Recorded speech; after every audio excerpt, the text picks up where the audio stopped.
তারের ভাড়া দিয়ে আমার জমির গ্যাস ছাড়ি দিয়ে আমার 2 দিন মাটি নষ্ট হয়ে গেছে। ইট ভাটার গ্যাস ছেড়ে দেওয়ার কারণে প্রায় 15 বিঘা জমির ধান পুড়িয়ে গিয়েছে।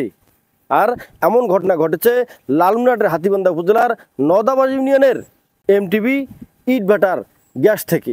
অভিযুক্ত ব্যক্তিরা এখন পর্যন্ত এই ভুক্তভোগী পরিবারগুলোকে কোনো প্রকার ক্ষতিপূরণ দেয়নি। তবে কয়েকজন ব্যক্তিকে ক্ষতিপূরণ দেওয়ার কথা থাকলেও এখন পর্যন্ত দাঁড়ে দাঁড়ে ঘুরছে সেই ভুক্তভোগীরা। দর্শক, আপনাদেরকে আরেকটি যদি বিস্তারিত বলি যে লালমনিরহাটের হাতীবান্ধা উপজেলার নদাবাজ ইউনিয়নের নদাবাজ বাজারের দক্ষিণ পাশে এমটিবি ইট ভাটার মালিক আবু তাহেরের এই ইট ভাটার গ্যাস সিলিন্ডার থেকে গ্যাস ছেড়ে দেওয়ার কারণে প্রায় 15 বিঘা জমির ধান পুড়িয়ে গিয়েছে। দেখলেই মনে হচ্ছে এই ধান পেকে গিয়েছে, কিন্তু না, গ্যাস ছেড়ে দেওয়ার কারণেই এ সমস্ত ধান পুড়িয়ে গিয়েছে। স্থানীয়দের অভিযোগ, এই ইট ভাটার মালিকের সঙ্গে কয়েকবার যোগাযোগ করা হলেও কোনো ধরনের ক্ষতিপূরণ দেওয়া হয়নি আমাদেরকে। চলুন সেই ভুক্তভোগী পরিবারগুলোর সঙ্গে কথা বলে দেখি তাদের অভিযোগগুলো কি। তারের ভাড়া দিয়ে আমার জমির গ্যাস ছাড়ি দিয়ে আমার 2 দিন মাটি নষ্ট হয়ে গেছে। গ্যাস খুলি ধান বাড়ি দিয়ে যেদিক দিয়ে গেছি, মানে একটা এরিয়া নিয়েছে, মানে এদি মনে করেন 5 দন, আর এদি লম্বা বল গেছে অনেক কোনায় বাবা, একেবারে বহু দূর যেদিক গেছে। একটা ধান একেবারে ওই 29 ধানটা একটু নমল ছিল, তো সেই ধানটা আর গোড়ায় পোড়া গেছে। আমার 1.5 দিনের মধ্যে ক্ষতি হয়েছে। ধানের সমস্যা হয়েছে, এরা ভাড়া থেকে গ্যাস ছাড়ছিল, এই গ্যাস ছাড়ার পরে মানে জমির ধানের একটু ক্ষয়ক্ষতি হয়েছে। তা আমাদের যাদের ধানের ক্ষয়ক্ষতি হয়েছে আমরা 20-30 জন লোক আসছিলাম, আসিয়া এখানে ভাড়ার মালিককে বা যারা ম্যানেজারের দায়িত্বে আছে তাদেরকে আমরা অবগত করছি। অবগত করার পরে আমাদেরকে তারা ডাকছে, যার যেরকম ক্ষতি হয়েছে তাদেরকে সেইভাবে টাকা দেওয়া হচ্ছে।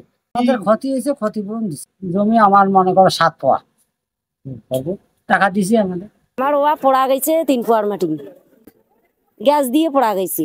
গার্জিয়ান আসি বাড়িতে কান্দির ধরছিল, বলে আমার আবাদ শেষ, আমি ভুই বন্ধক নিছি। ভাটার কারণে আমাদের 14 শতকের মাটি পোড়া গেছে। এ ব্যাপারে আমরা ইট ভাটার কর্তৃপক্ষের সঙ্গে কথা বলার চেষ্টা করেছি। তারা আমাদেরকে কি বলেছে চলুন শুনে আসি। এটা রোগও হইতে পারে আর গ্যাসও হইতে পারে, এখন এটা বলা যাচ্ছে না। এখন জনগণ আসি বলছে তোমরা গ্যাস ছাড়ি দিতে কি হয়েছে, এখন জনগণ আসি যখন ছাড়ে না, একটা ভাটার মালিক এখন তো তার ইয়া নেই। এখন জনগণ যদি কয় এই 10-15 জন বাড়ি এইরকম ক্ষতি কথা বলতে। তবে উপজেলা নির্বাহী অফিসার শামীম মিয়া জানান, কৃষক প্রাথমিকভাবে যে ক্ষতিগ্রস্ত হচ্ছে সেই ক্ষতিগ্রস্ত কৃষক আমরা শুনেছি 17টি পরিবার, তারা তাদের দাবি সবাই দিয়েছে।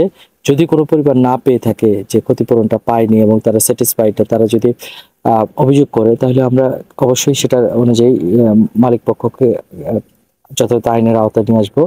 আরেকটি বিষয়, মূলত আজকে আরো আমরা আপনারা দেখেছেন আমরা সরজমিন পরিদর্শন করেছি উপজেলা প্রশাসন হাতীবান্ধার পক্ষ থেকে।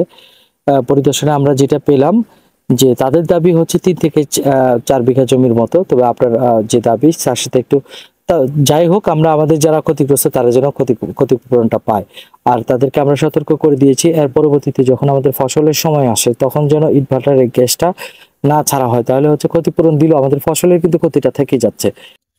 এই সেই এমটিবি ইট ভাটা, যে ইট ভাটার গ্যাস ছেড়ে দেওয়ার কারণে প্রায় 15 বিঘা জমির 17 জন ব্যক্তির ধান নষ্ট হয়েছে।